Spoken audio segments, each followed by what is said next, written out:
Distinguished participants, ladies and gentlemen, good morning. It is a great honor for me to deliver a keynote speech this morning. And first of all, I would like to congratulate the organizer, AIBPM, Associations of International Business and Professional Management, for excellent arrangement for this international conference of project management. I also would like to recognize the great effort of AIBPM colleagues who have worked very hard to make this international conference successful. This morning, allow me to present to you my keynote speech on cyberbullying, the new silent killer in the digital age.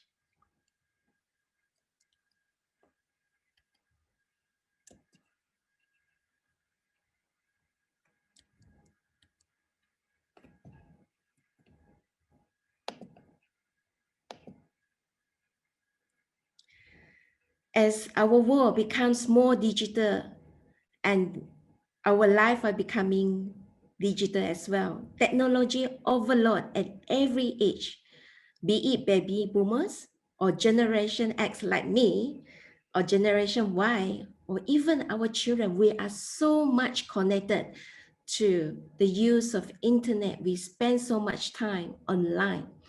95% of our youth are connected to the internet, and 85% are social media users. And the recent global pandemic has made us even more rely on the digital technology. In fact, digital technology is a good thing. It made our life easier and it facilitates business and communication and much more. However, as the case with most things, that when with the goods comes the bad, one of those negative things with the use of internet is cyberbullying.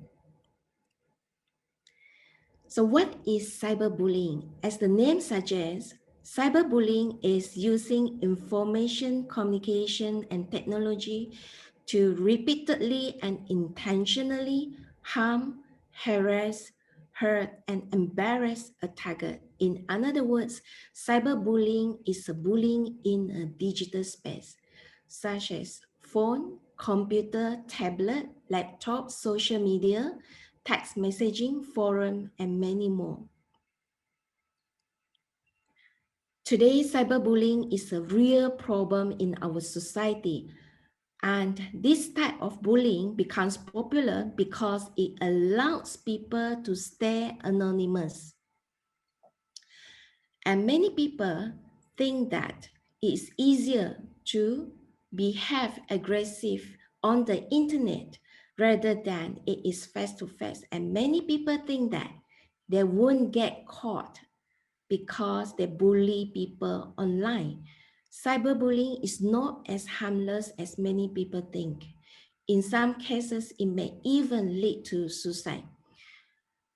And let's look at the statistic published by Cyberbullying Research Center in 2019.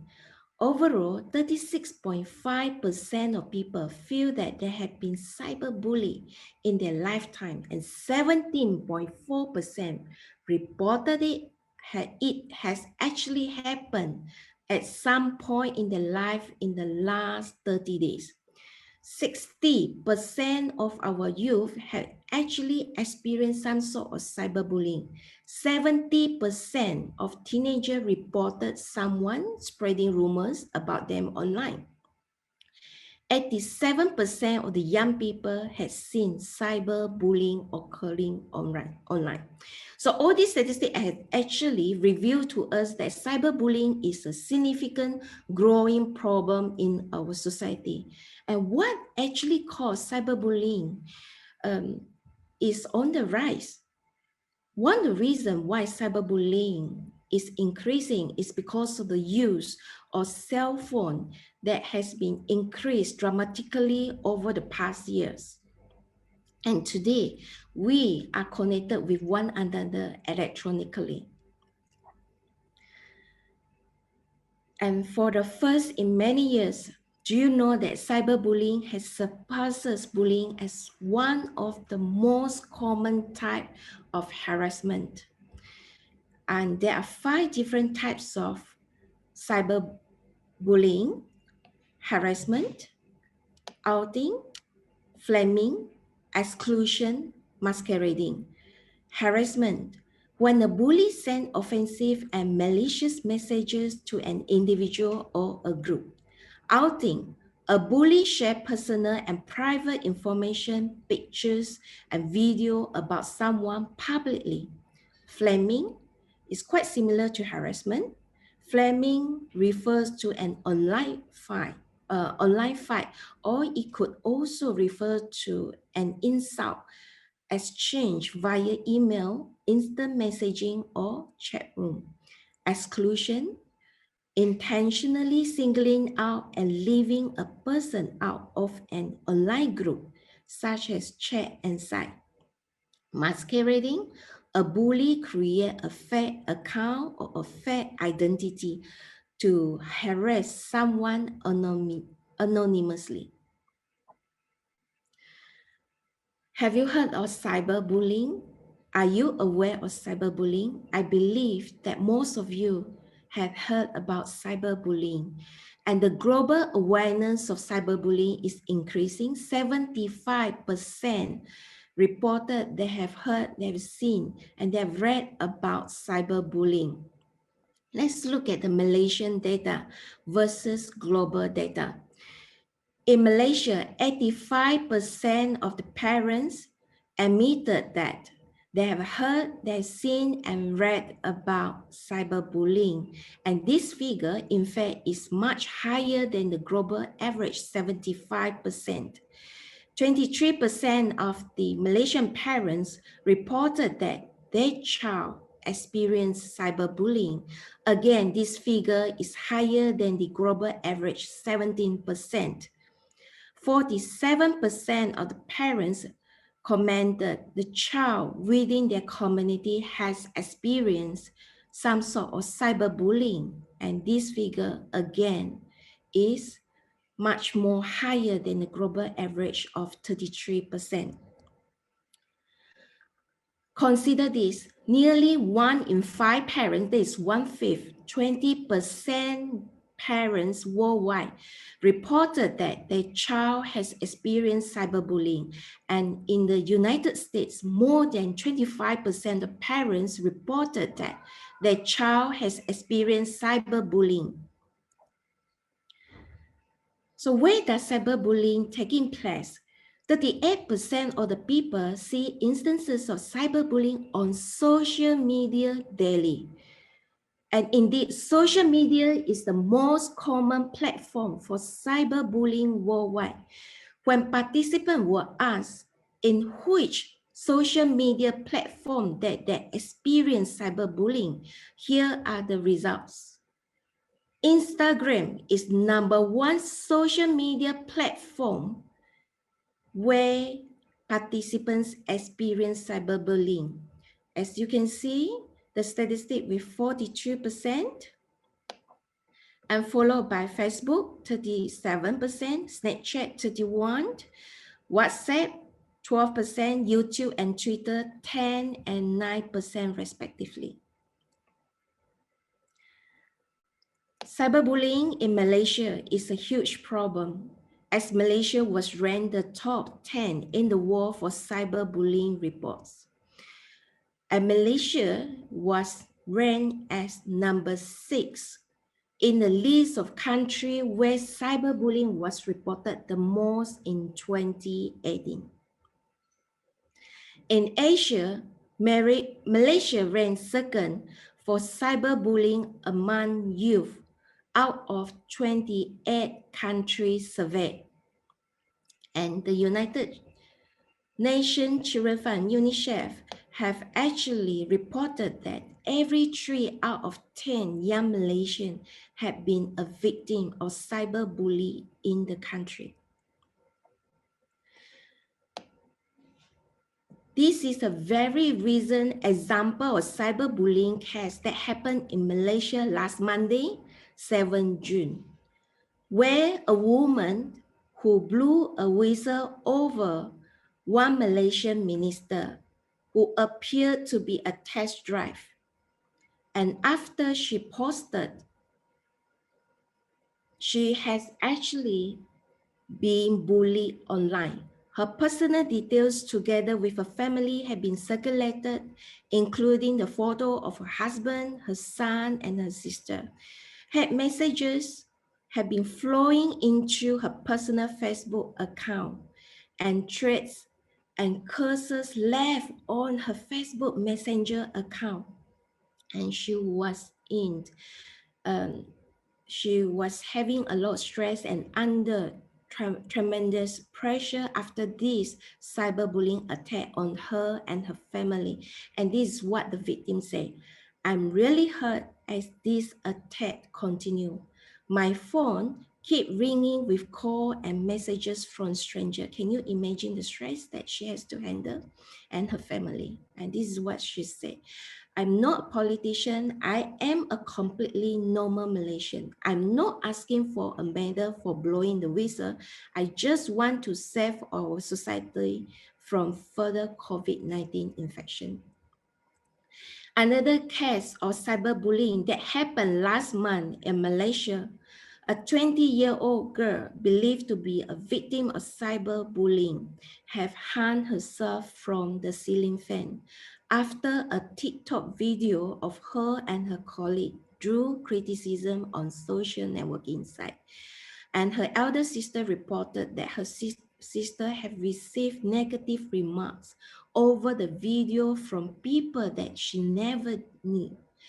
And to make it worse, and this TikTok video was shared by several fake Facebook accounts, including one of the fake Facebook accounts who actually have 70,000 followers. And the post received thousands of rude comments about her, and some even called the victim all sorts of names.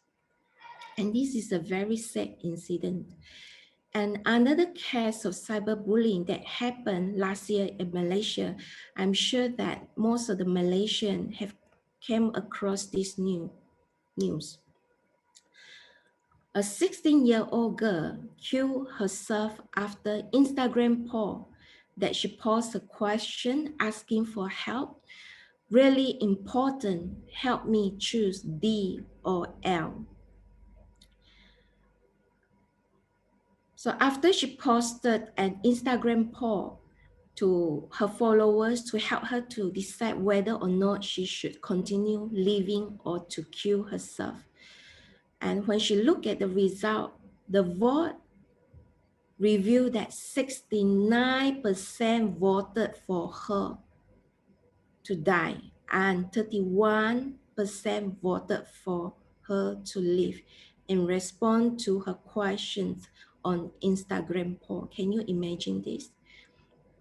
And because of this unfortunate incident, many questions arise.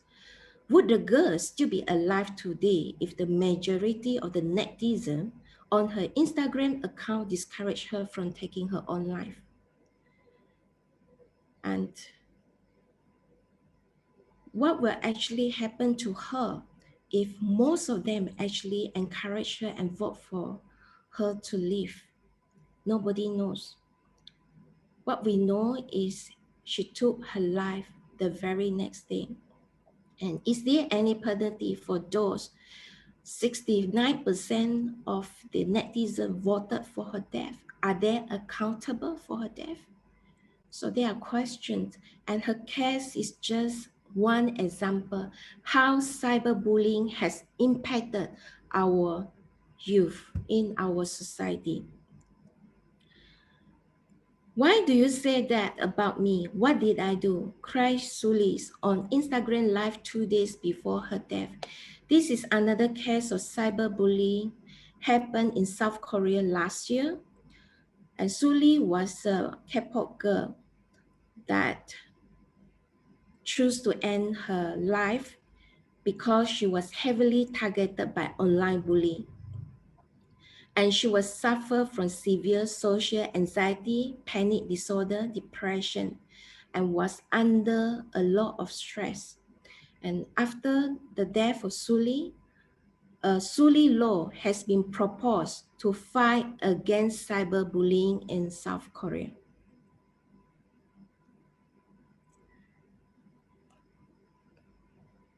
So the effect of cyberbullying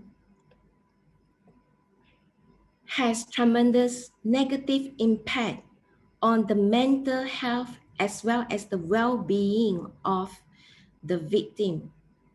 And the impact of cyberbullying can be far more severe than just feel bad about yourself. The impact can stay with the victim in the short term as well as long term.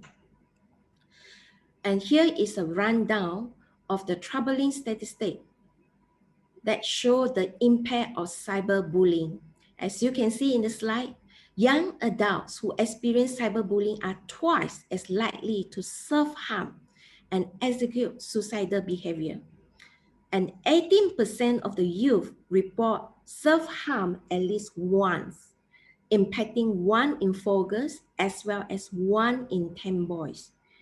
And the research also suggested that the suicide attempt among the youth have nearly doubled since 2008 until today. And it made the suicide the second leading cause of death for the youth. 90% of the individual who committed suicide had in fact experienced mental illness, and this is one of the greater risk factor for suicide. In collaboration with Penang State Government Agency, I conducted a survey focusing on the cyberbullying awareness in Malaysia and the impacts of cyberbullying on Malaysian youth. The sample was actually drawn from Malaysian youth who are between 15 to 26 years old, and a total of 534 Malaysian youth have responded to the survey. And here I would like to present you with the results. That 2/3 of the respondents are female, 54% were between the age 21 to 22 years old. And we can see from the findings that the cyber awareness among the youth in Malaysia is very high. When they asked about, have you heard, seen, and read about the cyberbullying, 98.9% reported yes. And do you know someone within your community? And 57.3% admitted that they know someone within their community had actually experienced cyberbullying.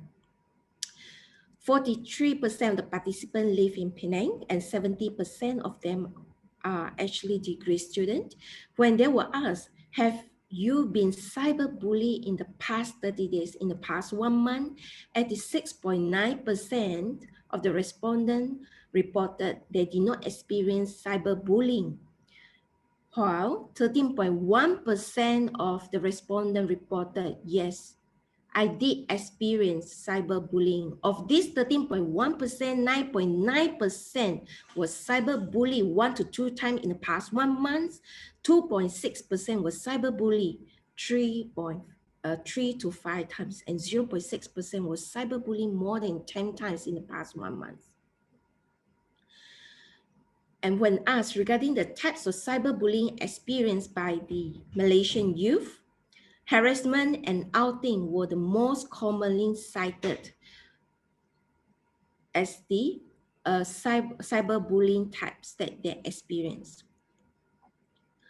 And when they were asked who actually bullied them, it's interesting to find out that the strangers and friends are the ones who bully them, followed by the classmates, social media followers. When participants were asked which platform that they use when they experience cyberbullying, and majority of them have reported that social media and mobile phone are the platform that they use when they experience cyberbullying, and followed by messaging platforms as well as gaming platforms. And now, how can we actually stop cyberbullying? So what can we do to prevent cyberbullying? As we know that cyberbullying is becoming more common and also widespread in our community, it is very important for the relevant stakeholder to take actions. For example, for the school, for the college, for the university, or even for the teachers and parents to prevent cyberbullying from happening. And they should intervene when cyberbullying does. And they should respond appropriately to the cyberbullying victim as well as bully.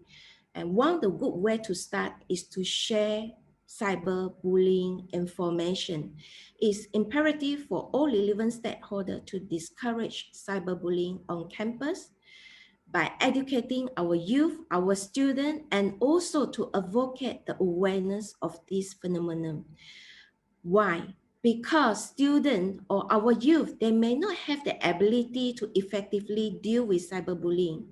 And because they do not have the ability, and this may create a negative impact in our youth, where they can have or they can experience psychological health problems such as emotional exhaustion, anxiety, depression, stress, and the worst is to lead to suicidal intention. And this experience might increase their risk for being victimized again. A clear policy on cyberbullying is required to discourage and also to discuss the sanction against the perpetrators. And we need the resources, of course, to help to stop cyberbullying. The counseling center should have trained and knowledgeable staff that are able to recognize cyberbullying and are able to offer help to the victims. Workshop on cyberbullying should be designed and delivered by counseling center in the school, in the college, in the university to educate the students about cyberbullying. The curriculum can be designed where cyberbullying awareness could be integrated into some of the courses, such as introductory courses. Material, information, and resources should be made available on the campus that the student will have a platform to turn to if there was cyberbullying. In short, that university, college, or school and all the relevant stakeholders, they should make sure or should maximize or utilize their counseling center as well as their psychological services impact on the campus to make sure that students are able to receive help and also to develop programs that are able to help students to identify cyberbullying and to help the student to address and to deal with cyberbullying if they were the victims, and also to help the students to voice out, a place for them to voice out their emotions. And I would like to conclude my presentation with this. Cyberbullying is the new silent killer in the digital age. Why? Because youth who are cyberbullied find that it is very hard for them to seek help. According to National Youth Policy Institute in South Korea in 2014, 23.8% of the victims respond by blocking the bully from online platform, and another equal percentage of the respondents do nothing about it. Only 5.3% reported the incidents of cyberbullying to police, and even fewer informed their parents regarding cyberbullying. And one thing why cyberbullying is the new silent killer, because it is very hard to notice, because many bully incidents are taking place online, and it is sometimes so difficult to figure out who is the bully, because most of them are anonymous, and some of them even use the fake Facebook account or Facebook, not only Facebook, but other social media platforms. So due to the nature of the internet, it is rather difficult to delete the unwanted content online. And as most of you are very familiar, when there is a rumor poster online, it can spread like a fire in every direction, and maybe even to the people living on the other side of the world. I would see cyberbullying is the worst form of bullying due to the nature that it is deadly and explosive.